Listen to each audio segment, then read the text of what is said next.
All right, All right. get started.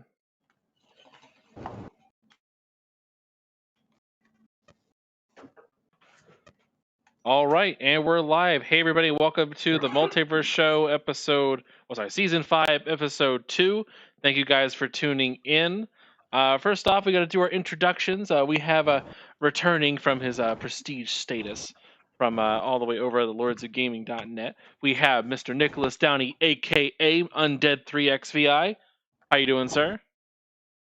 Glad to be here. I'm awake, I swear, and it's only Monday, so let's go. All right, and as this is technically your first introduction to the show, what can you tell the people here about yourself?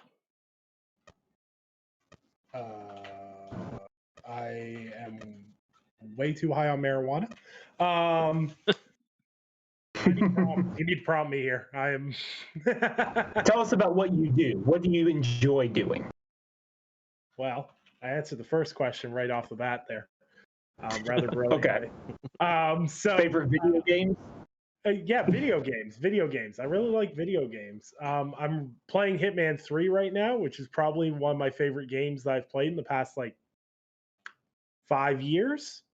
And I like writing about video games a lot. And when I'm not doing that, I am drinking copious amounts of whiskey straight because that's the way I like it. Nice. And what about a music genre? If you were a music genre, what would you be? Ska, because I'm terrible. Damn it, that's what I picked. That's what I picked last week. All right, and favorite non-alcoholic drink? Root beer. All right. All right, so rest of the introductions, we also have the Caesar of Cinema, the Baron of Britain, Mr. James Wilson. I can often be found in small woodland areas, crouched behind otters, but most of the time you can find me in trees, just seeing what WWE are going to do next and how I can steal their ideas. Failing that, I am most of the time found in cinemas. Hi everyone, it's Monday afternoon. All right, and we also have the White Wolf, Mr. Samuel Tolbert. Hey, good to be back. We have got some good games and whatnot to talk about, so let's get to it. All right, so let's get things rolling. First off, with that question we ask every single week, what have you guys been playing? James, you get a chance to play anything? Nothing new, unfortunately. I've just been playing. I'm finally getting to the Frozen Wilds DLC of Horizon Zero Dawn, which I never actually got to play, but I saw it was on discount at the PlayStation Store, so I got it. Playing through that, it's great. All of my comments about Horizon stand. It's great moment to moment. Like the act of playing that game is really fun, but you leave it for like an hour, and you just sort of forget what the game is. But you know, I never I've been doing some side quests in it, and there's all this stuff about the Forbidden West that I never really saw. Like they keep saying it, and I never noticed it the first time I played it. So that's nice that they were already planning this thing going into the future. But yes, nothing new on the horizon. Thinking about getting Hitman, but maybe just not yet. But there we go. All right. And Sam, you get a chance to play anything? Not too much, if I'm being honest. It's been a really busy work week for me, but I have been, in addition to mopping up yet more achievements in Ori, God, what a magnificent game, I've been getting back into the Halo Wars 2 multiplayer scene. That game actually still has a very thriving multiplayer scene. It's a lot of fun. I've been playing that with my brothers. And yeah, I've been having a good time with that. Oh, I did also start Immortals Phoenix Rising. If I didn't mention that last time, I have started that, played a couple of hours. Really enjoyable, despite being the UB formula of climbing on top of towers and all that. It's very different from their other games. It wears its inspiration of Breath of the Wild on its sleeves, but that's not a bad thing. All right. And I know you've been playing Hitman 3, Nick. What are your thoughts on Hitman 3? Because we haven't just play it yet. It is probably one of my favorite follow-ups to a game in like a long time. Because the one thing I really appreciate with the Hitman trilogy, because this is the end, is how well they threw back to the previous games with it in terms of mechanics and as well as story and everything else, but also throwing back into the original games as well. Because with the newer games, there's a lot more assists available to new players and everything else, such as like mission stories and guidance and everything else. And in some levels, they're really brilliantly done in making that story part of the actual story of the game. In certain aspects, there's really cool side stuff. Like there's a whole murder mystery worked into the one level. I spent an hour and a half solving this murder mystery and then forgetting that at the end of it all, I still had to kill the woman, even though I figured out who killed her brother. And that's really brilliant in itself that I got lost so much in the game that I forgot the core gameplay loop that I was playing. Um, and just various different things it does. I can't really get into too much detail without spoiling it to a certain extent, but it's incredibly brilliant. There's nothing else AAA to play right now, so go buy Hitman 3.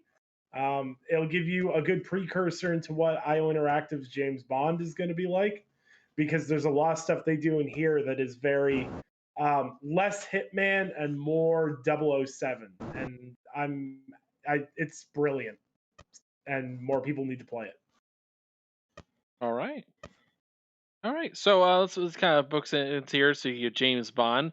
Uh, James, let's believe it's time for our movie corner weekly update. Well, speaking of the man, the myth, the legend, the womanizer, the misogynist James Bond, uh,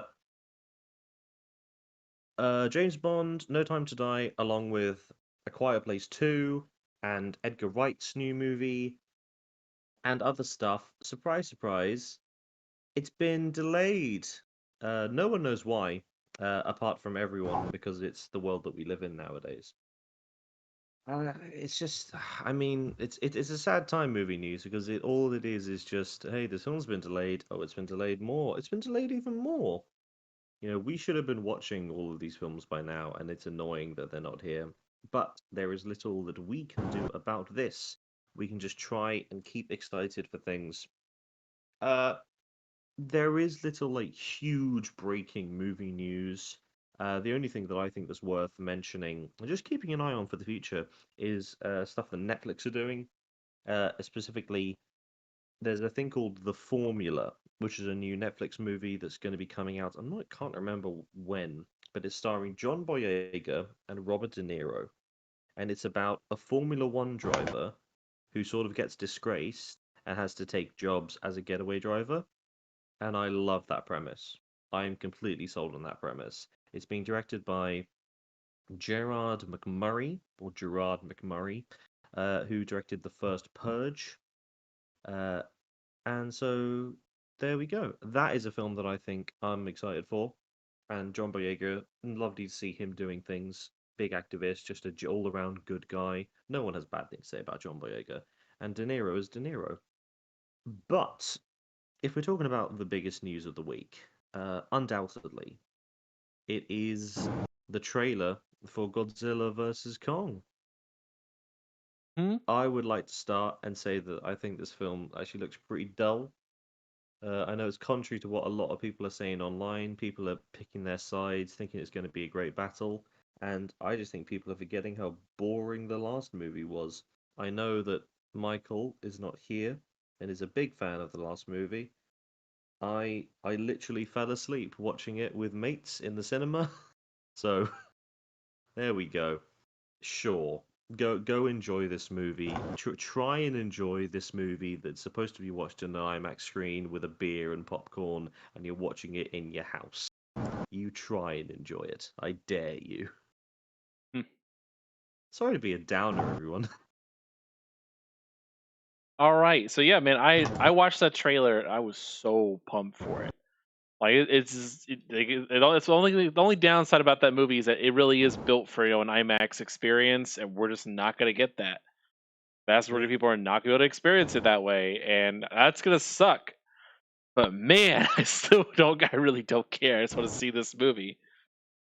It looks so good though, like just the fight scenes alone. And I will go on record now and saying like it is going to be contrived on how Kong has a chance against Godzilla. It is going to be contrived. Yep. But Yeah, because canonically right now, Kong is the biggest he's ever been. Oh, at, yeah. 105 feet, and Godzilla is roughly about 350 meters tall. Yeah. There is a huge disparity right now. So yeah, they're counting the tail length as well in that figure. Yeah, but I mean, he's still. Yeah. I don't know what jiggery pokery they're going to do to make Kong huge, but they'll do something, I guess. Well, they established in Skull Island that he's actually like, oh yeah, he's still growing. He's a baby, essentially. Right. And he was huge in that. Which is like, okay, all right, which is like, fine, I'll give you that one. You want to justify that. You want to justify, like, he was a teenager, and actually in the next 30 years, he does most of his growing. Like, all right, I'll live with you. But I'm glad you're admitting that. Like, because like, it is going to be contrived. There's no there's just no other way to. I agree. Like, and every other incarnation of Godzilla and King Kong's never been this big before. Like that's been the biggest issue. That they were on the same kind of like fighting like prowess level. Like I mean, if they were exactly the same size and it was just hand-to-hand combat, I'd probably give it to Kong. But there's too much stuff that Godzilla has the advantage over in. He's a little slower, but he also gets to have the benefit of having a more maneuverability capacity in terms of swimming. Not just that, or atomic breath. That's always just kind of the clincher there. There's too many options for Godzilla normally, but this incarnation of Kong stands a chance. Mainly the size component, because like King Kong has normally been depicted as, 50 feet tall, maybe? Like maybe 40? Yeah, he's big enough something like that. He's big enough to climb the Empire State Building, but at current trajectory, he's going to be bigger than the Empire State Building. Yeah, that's the only thing with this was that he's definitely bigger. Where the Empire State Building could probably not even support his weight. No, it definitely could. It definitely could. And there's one other thing that's kind of contrived, but I do want to say, like, in spite of that, the trailer looks darn good. Like, it looks really, really good. The other films have not had a problem with cinematography. Like, I like King of the Monsters, even if you can't disagree. Like, the film has great cinematography. Some of the shots in there are just absolutely incredible, and this is no different. I just don't want people in it anymore. We're done. Oh, I agree. For now. I agree. I want a 2-hour silent movie that is effectively one long wrestling match. That's what I want. Mm-hmm. I don't disagree. I hope this has the least. King of the Monsters was better than 2014. It had less people, but there was still too much. I'm hoping this one finally cuts them out like the most. Just give us the obligatory, oh no, we have to set up why they're doing this. And that's another thing that's kind of interesting about this trailer, right? And I'm trying not to be slighted, but I have to channel the spirit of Mike P. He had his COVID shot today, so he's not with us. He's feeling a little under the weather. I got to channel his Godzilla energy here. That trailer kind of cast Kong as the hero. Like, in the framing and everything, but they do say is at the same time that it seems like something is irritating Godzilla. So I say that to say there's no way there isn't some big threat that, they have to team up at the end, right? Like, come on. Yeah. I don't know what they would do. I mean, the only thing I could think they would have done would have been King Ghidorah, but that's kind of over. But I mean, Mecha Godzilla, maybe? I'm thinking Mecha Godzilla. Yeah. Could be something like that. Can we get spoilers for King of the Monsters? Can we say that? I mean, I haven't seen it yet, but I've been intentionally holding off on it to watch it right before this. All right, So, all right. I won't spoil then. I will not give a spoiler. But I do think Mechagodzilla. I'll say that. I think Mechagodzilla is going to show up. It would not even surprise me if it's kind of like the original, where there's going to be some dramatic reveal that what Godzilla? How is he in two places at once? And oh, there's some like metal glinting underneath, like damage he takes to his skin. Like I think there's going to be a big dramatic reveal and all that. Yeah. Could be something like that. But I mean, I don't know. I just want more than anything. I just think for the moment that it would create, if you just like had the moment of those two squaring off, like you're 15, 20 minutes into the fight, and then you just hear like John Cena's music playing, and he just walks on. Like I would love it. That would be the greatest movie of all time if that happened. It won't, but there you go. Yeah. If we're all done on Kong, there's two little things of news I just want to just put little flags on. All right. One is the Willy Wonka prequel movie. You heard me correctly. Warner Brothers, I believe, are planning to make. It is Warner Brothers. They're planning to make a Willy Wonka prequel movie directed by Paul King.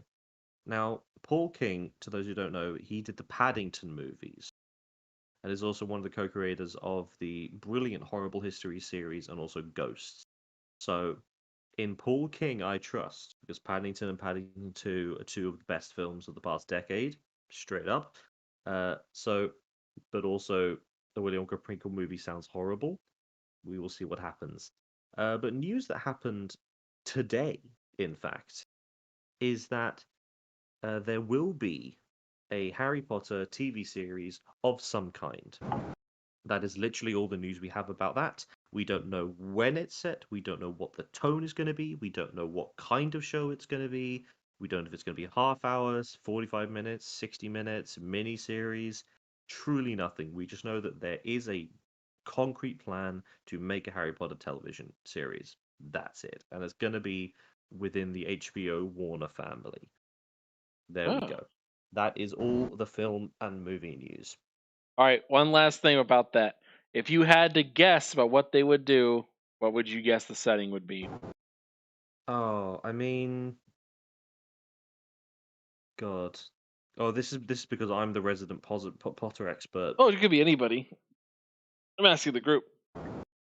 I would like a show about the founders. If you're gonna do a show, give me something like there's an open spot for like fantasy and all that. It would be a different setting. It would be a very different era of muggles and witches and wizards and all that. I think that would be an interesting way of doing things. I want basically The Office, but in the Ministry of Magic. That'd be amazing. You know what? I would take that. I would take that. We have done like the big epic stuff. I don't want the world to be at stake. I want one person's job to be at stake. And I literally want nothing to do with anything related to Harry Potter himself. Mm-hmm. That's what I would like, because I'm like, that just would be good.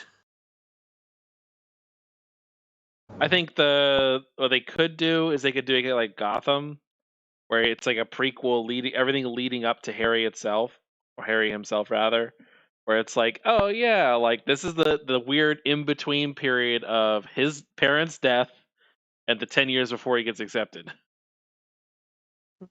So it's just like, oh yeah, literally just do a year in the life of Hogwarts, and you make it like every week you have a different week of school, and you just do school life, because that is what people like.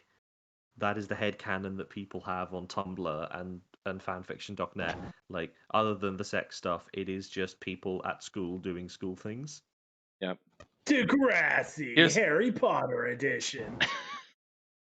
No, Saved by the Bell Harry Potter edition. Oh my yes! If it's done in Saved by the Bell style, I will pay money for that.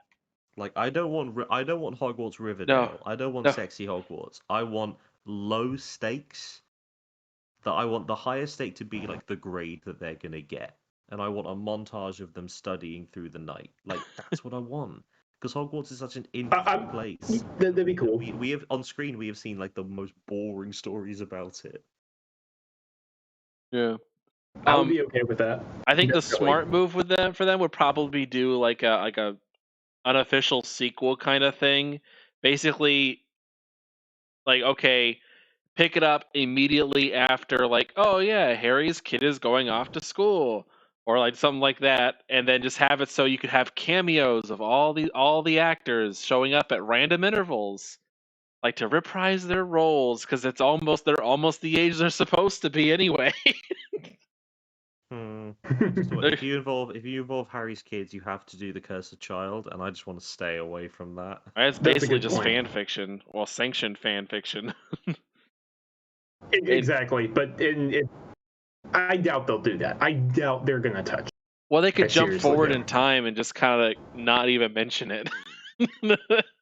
Be like, oh, like, okay, like his kid's like, what, 14, something like that, somewhere around that time age, and like, oh yeah, you have a whole other group, and it's like, oh, he's a 14-year-old child. He can't get along with his parents at home. What happens when your dad was the chosen one? Like, just do random shit like that. I think it'd be funny. Or I would like a really like gritty, bloody, violent cop show. NCIS Hogsmeade, you know. I was gonna say like wands, like some. Or like, you know, you could More day in the life and slice of life stuff would be cool. Overall, is the theme we're getting to here. That is the stuff that really like makes a world pop. Like if we know the stakes of the little person, it makes everything else just really get into perspective. Yeah. All right. Cool. All right. But they're gonna do the founders. They're gonna do epic stuff. There's gonna be wands. There's gonna be like they're gonna make faces. It looks like they have diarrhea. It's a whole thing. Yeah. All right. And J.K. Rowling, the horrible turf is gonna get some money. Yeah. I mean, that's going to happen. I feel like that's just implied, and that's going to happen no matter what. Well, the reason why is they say if that's still a problem, for those who don't know what we're talking about, J.K. Rowling's a bit of a problem character now, for a lot of reasons. It's just one is that she's something called a TERF, a trans exclusionary feminist, and just it's a whole kettle of worms with that. We're not going to get super really into that, but there's a lot of other things too where she's like rewriting the books at the same time is like it's already too late, and then just changing certain things after the fact, and it's really dumb. And so what's happening now is I think she's realized that she can't really leave Harry Potter behind, and so now she's kind of working on stuff. But I said if Warner Brothers wanted to write her out of the picture, make a series after the events of Harry Potter. Make a series based on that, because then you override anything that she does. You will question saying, well, which is the real canon? Because the whole thing is that she's supposedly going back to write the Adventures of Albus Severus Dumbledore or whatever, or Potter or whatever. I forgot what they named him. But they're going to write about that. And so if you beat her to it and make a whole series about it, you don't have to pay her anything, or at least a lot less. Yeah. So anyway, Right. There's that. Other thing. So probably the biggest gaming news of last week only lasted about 12 hours. Wasn't very long. This was an interesting day. This was an interesting day for sure. It's not long, but it is tall. Yep. All right, Sam, would you walk us through this real quick? The timeline. Yeah. So James, that is funny, but I don't think he's referring to Resident Evil just yet. We're going to get to that though. Okay. We're talking about the Xbox Live nonsense. So for anyone that missed it, and I can't believe I'm saying this, but you might have missed it because this happened again within 12 hours. The nutshell version is that Xbox confirmed after some cards started showing up at retailers and there was a rumor that Xbox Live Gold prices were going to go up. Xbox confirmed, which day was it? My brain is boiled, y'all. It was 2 days ago, yeah. They confirmed that, hey, Xbox Live Gold prices are going up.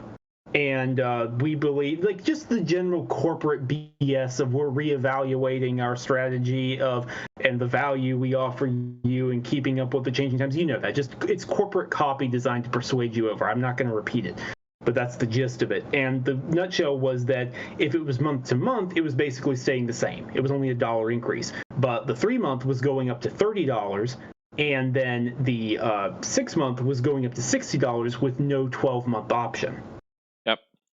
Nothing else changed. Game Pass did not change. No new features were added. No nothing. To say that people lost it might be an understatement. People hated it. They made it very clear. There were a lot of scathing editorials and comments made. So that's all well and good. But then here's what's interesting. They didn't address this a few days later. They didn't address this 2 days later. They didn't address it the next day. At midnight Eastern time, so 9 p.m. Pacific, they put out a big message saying, hey, we messed up. We're sorry. The prices and everything are going back to the way they were. We're not going to increase.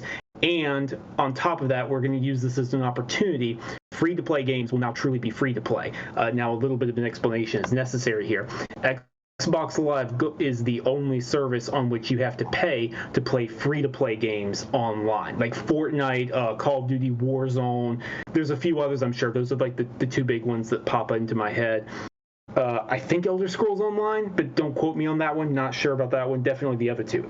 Like on PlayStation Network, on Nintendo Switch, on PC, obviously, you don't have to pay anything to play online, but on Xbox you do. And it has been pointed out as a big disparity, as a big imbalance between Xbox and the other online services. So they're saying, hey, we're working on that, and if we're going to talk about, and we'll have an update in a couple of months to give you, but we're going to get rid of that. I don't think I missed anything, Ivan. No, you didn't miss anything, at least in terms of the details. So I will say, at least of this one here, them saying it's technically, in terms of the actual price increase, it was really only $1 per month, but the big thing was the actual, because they were charging always about $10 a month for gold, but you could always get a really good deal and save a good chunk of money for longer subscriptions that you bought. That was the way that people got around it, but all they really did was they basically just cut that out. They went to something similar to like a Netflix model, where it's, hey, you can't pay for a card like that on a regular basis. You pay month to month. You can't get around it. They wanted to go to that kind of model and just kind of milk a little bit more out of the people who are already going to have it. And I guarantee you, it was an accountant type person looking at it and saying, hey, we get an opportunity here to milk a little more money out of this stuff, and not just that, but we also give people a reason to go to Game Pass. It's kind of a win-win situation. Let's go ahead and do it. But I don't think they were counting on the backlash being that strong against it. Right.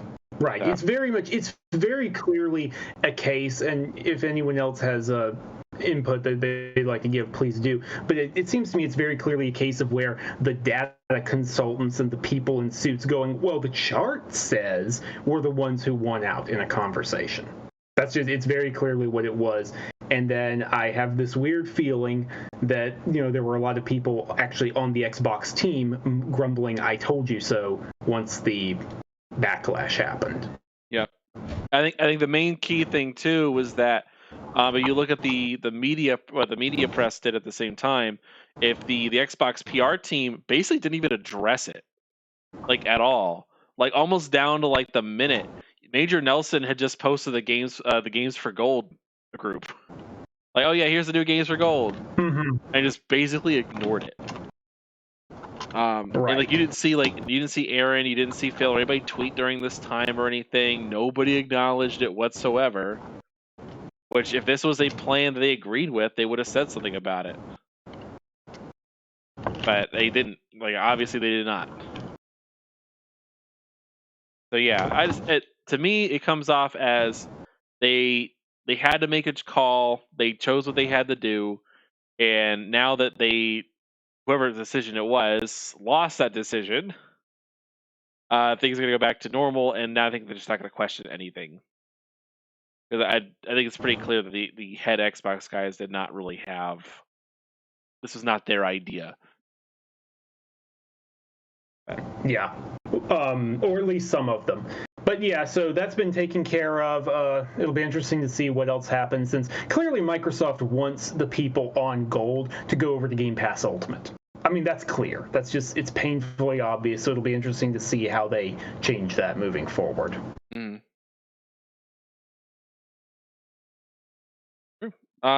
Nick, what are your thoughts on this, man? Well, I mean, I'm glad they walked it back. I kind of see. It's really hard for me. Like, I care about it from a consumer standpoint, but with everyone arguing about consumer standpoints every freaking day, it's really hard to muster up the gusto to care. And I've got like Game Pass Ultimate till like 2023 because of the conversion deal. So like, I really didn't care. I used Game Pass Ultimate because I have a PC. I used it for that. I use my online, and I use regular Game Pass. So just buying gold doesn't, make sense. But at the same time, people shouldn't have to pay more. Like, I understand doing a bump, like a $10 bump or something. That's fine. I understand in the smaller card or monthly amounts, it was less money being bumped. It was really the 1 year card that got they went, wow, we're really cutting people a really good deal on this.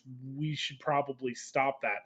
I agree with it was probably someone that had way too many Excel word sheets open on their computer and not enough in touch with how consumers work necessarily. And I kind of understand where Xbox would be coming from with this. It's because Xbox and PlayStation are pretty much the only companies that allow you to get a pretty good discount on buying a full year. Disney Plus has a little bit of one, but it's not really much. Netflix is just like, no, you pay. You pay. And like things like Spotify and everything else, you pay month to month regardless. I don't think buying a year saves you any money. I don't know. I don't buy a year typically, but all in all, it was an ugly situation. I'm glad they rectified it so quickly. Everyone needs to pull off their tinfoil hats. That was a PR stunt to introduce that free to play games were going to be free to play. No, that'd be stupid. Why would you print cards and then do all that? And it's just nonsense.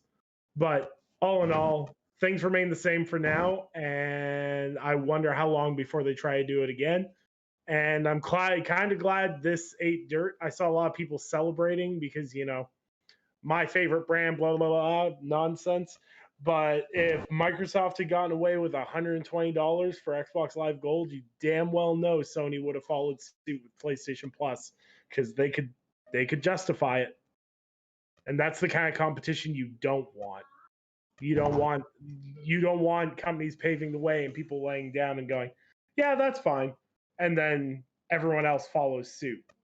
And just there was such a weird disparity that I just knew something had to give, because there was no way that for the quality that Xbox Live Gold has been for the past year, that they would be charging twice as much as PS Plus when you compare the games you get, the online service, et cetera, et cetera.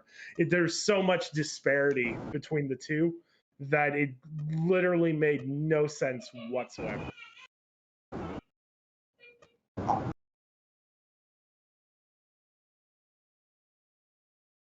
Yeah. Yeah, that is a major concern, is that if you end up in that position again where if they were to do it, and I really do think eventually they will increase that and go back to that model. They're just not going to do it right now. But I think what they have to do specifically is show the value in the increase, because they haven't really added anything to gold in a while. And people routinely critique the games with gold option because it's just like, this is the first decent month we've had in a long time, and that doesn't start till next month. Like most of the games are either repeats of stuff we already got, or just kind of like, yeah, I don't think anybody was gonna play this. Sorry, I just don't think anybody was gonna play some of these games. But yeah, just they've clearly put their focus on Game Pass. It's just kind of like, why would they bother to do it? But anyway, that's just kind of a dumb little thing. So just for a final point too, it felt really like I understand the ultimate goal is to get everyone converted to Game Pass Ultimate, but that method in which they were doing that was completely the wrong way to do it. If you know what I mean, like the service itself speaks for itself. It has 15 million subscribers already, and it's probably way past that since we got numbers. There was no reason they had to do something this aggressive in order to try to drive more growth to it. There's no reason. Like can't even think of an Excel spreadsheet that would show them that this would be a good idea. It seems incredibly tone deaf and just easy shots to take, and Xbox doesn't need those. They did enough of those last generation. Yep. So, like I said, I think they are going to eventually increase the price. I just think that they've really got to do something to show that value, or just scrap it all together. Like, just don't. I think that's what it comes down to, man. I think eventually they want to scrap gold. I think it just doesn't jive with their current ecosystem. The issue is they can't just give up a healthy stream of revenue. Sure. You know, they have to get Game Pass and Game Pass Ultimate to this point where it's like, yo, this eclipses gold. It's so much bigger. We can just kill it. Like, and I think that's going to take a while. Is the problem? Oh yeah, it will take some time. It'll probably take about maybe 2 years if they're keeping up at this pace. Like where they're continually adding stuff to Game Pass, and the subscribers just keep pouring in. If they keep up this kind of pace of growth, 2 years and gold will be gone. Like there's no reason to have it. But right, they got to do something to add some actual value to it. Now, one person did say something I thought was interesting. Adding xCloud to Live specifically, where it's, hey, you can play the games you own digitally and stream it. That's it. Now, that would be something if they plan on keeping that as a long-term feature, then I could definitely see that keep going. But that's a little more of a maybe. Right. Maybe kind of thing. So, all right. All right, it's time for you Capcom degenerates to get your fun. Resident Evil 8. All right. James, you want to take the lead on this one, or? Step on me, mummy. Yeah, basically. Me too. I have not played the demo because I literally have no way to play it.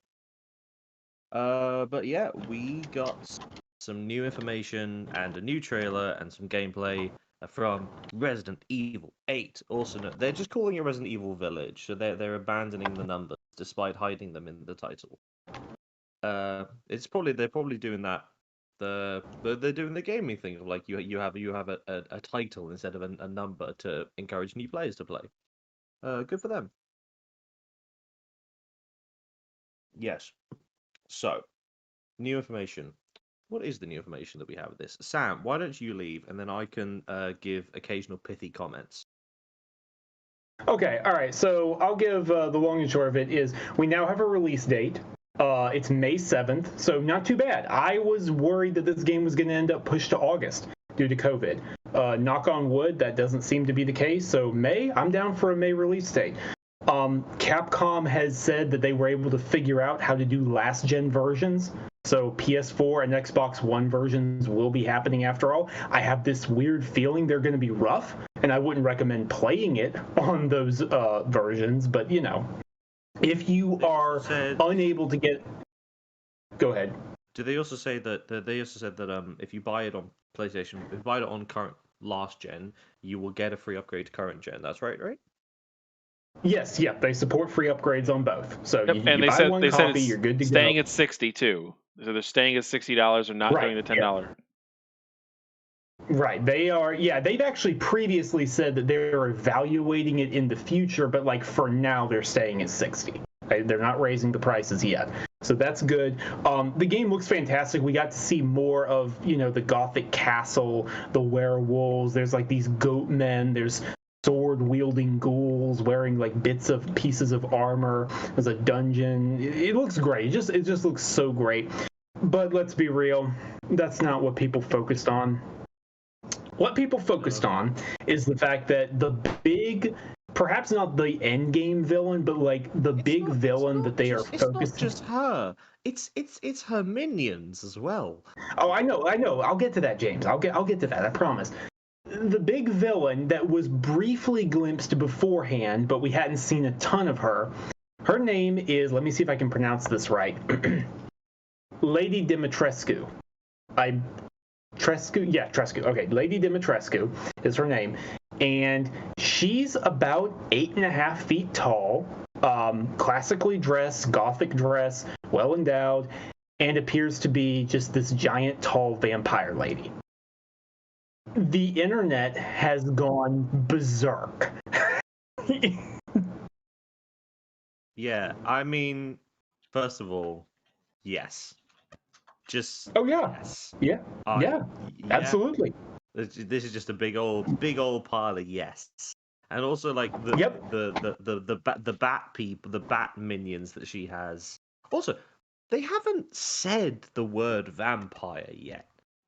Like, so they have not said the word vampire. We just keep saying vampire because it's gothic and the way they're dressed and like the clips from the demo is like there's wine that's blood and like it's all very vampiric. It's sort of like the Beastmen. Like they seem to be going for like werewolves and vampires without saying the words werewolves and vampires. Like they're dancing around it. And I'm sure it's Resident Evil. There's gonna be some biological explanation for what's going on, but that doesn't take away from the fact that imagine if that's the whole game of like you've got Chris Redfield in your ear going, you've got to find it, you've got to find the source, you've got to find it, and then at the end it's just like, oh no, like this is way beyond what we're prepared for. I'd be okay with that. And then honestly, I'd be okay with that. And then it's a backwards pilot for Silent Hill. Just do it. Okay, that one's not happening. That part isn't happening. But I would be okay with it if there isn't a biological explanation. I'm just preparing myself for it. If you haven't played the demo, it's PS5 exclusive. It is a very short demo. I'll say that. It's like 10 minutes. There's going to be a meteor demo with combat that's going to be released on all platforms sometime in spring before the game launches. But would anyone mind me sharing some like quick things from the demo since I've played it? Fine with me. Okay. All right. Yeah. So it looks good, runs well. Obviously, it's a gorgeous game. Digital Foundry did a good video on it. Like just great stuff. But what's interesting is they actually further the vampire angle because you find a note written by a maid who worked at the castle in 1958. And so they were still around then, and she describes like the atmosphere feeling stuffy one day, and so she went to open the window, and all 4 of the women started shrieking at her to quickly close it. So they're leaning in even harder on the vampire stuff without actually saying it. James mentioned it. Obviously, the wine that's actually blood, or they actually call it. I think the recipe is maiden's blood. So it seems like there's something nefarious going on there. And just after Resident Evil 7 and how Capcom has been doing things, I'm excited for this. The Resident Evil 4 briefcase inventory is coming back, so if you like that inventory, that's going to be there. There's a new merchant. His name is the Duke, and he's going to sell weapons and upgrades and ammo and healing supplies and all that. I don't know what else there is to say. May can't get here soon enough. There's not a lot to say. I mean, there are people online going, you do realize that the tall vampire lady is going to become a tentacle monster, and the internet responded with, yes, and we will continue to stand. Like, that is all that's happening. We're not one. like, and I'm being really honest. really happy about this. I'm happy that we are heading into, and without a shadow of a doubt, the horniest period of gaming. We are about to go no into question. it. But the thing is, I said, oh man, I was about to say everyone is a lot more sex positive, and I'm like, not everyone, but a lot of people. What was that, Nick? You're gonna say something? Man, we're just ready to go. Nick, you're gonna say something? Like I ain't gonna lie, like 8 foot tall, vampire lady, gothic dress. Yeah, she can crush my pelvis until Scarface could snort up my pelvis at this rate. Like, honest, I'm done. Jeez, man. Yeah. Oh man, you're not wrong. Have God, you know the gif right at the end of the demo, like her nails sort of come out of her hand like X-23. Have you seen like the picture on on Twitter of like it's that, but it's like the head massager? Oh god. It's just like she's giving you a great. cuddle, man. She's just doing aftercare. Yeah, like, Amazing. all I Amazing. can think of is, I thought, after Hades, I didn't think gaming social media could get any hornier. I was wrong. Oh man. Wait, they got That horny was for the warm-up. Hades? I missed Oh out yeah, on that dude, one. big time. Big Big time. Not as big as this, but big time, for sure. Yeah, I missed out on that one. Ivan, Ivan? Oh my God, are you serious? Do you not know how thirsty Hades is? Yeah, no, not the game. No, So I missed we're out gonna on have that. to- we might have to do like a dedicated episode catching Ivan up on that. Dude, Hades is just one big thirst trap. Like it's not even subtle. Oh boy. Oh, do you remember? Oh, Sam, do you remember when Nick showed up? Oh, right. Yeah, I think we're gonna have to enlighten him later on. Yep. All right, we're gonna keep this one short. We'll save the game for next week. We'll have a dedicated time for it. It'll definitely happen. Okay. But yeah, let's do our outros to get everybody out of here. So, Nick, where can good people find you, sir? Well, people can find me on Twitter at undead3xvi, and you can find all my written work at lordsofgaming.net, and you can tune into the Gaming Perspective podcast tomorrow at 8 p.m. Eastern Standard Time, in which I will be discussing our thirst levels for Resident Evil 8. All right, and James? see you everyone. Thanks for joining in. You can find me on the tweets at James_S Wilson, and just to remember that it's okay to be horny. It's okay to thirst over people, but it's all what's the most okay thing to do? Respect. And there you go. Well said. All right, and Sam? Yeah, you can find me on Twitter at Samuel Tolbert. That's TOLBERT. Come find me writing over at Windows Central and its sister sites. All right, and I'm Anchorman V2. You guys know how to find me on Xbox, PlayStation, Twitter, wherever. We'll see you guys next week on the Greatest Show on Mondays. We are out of here.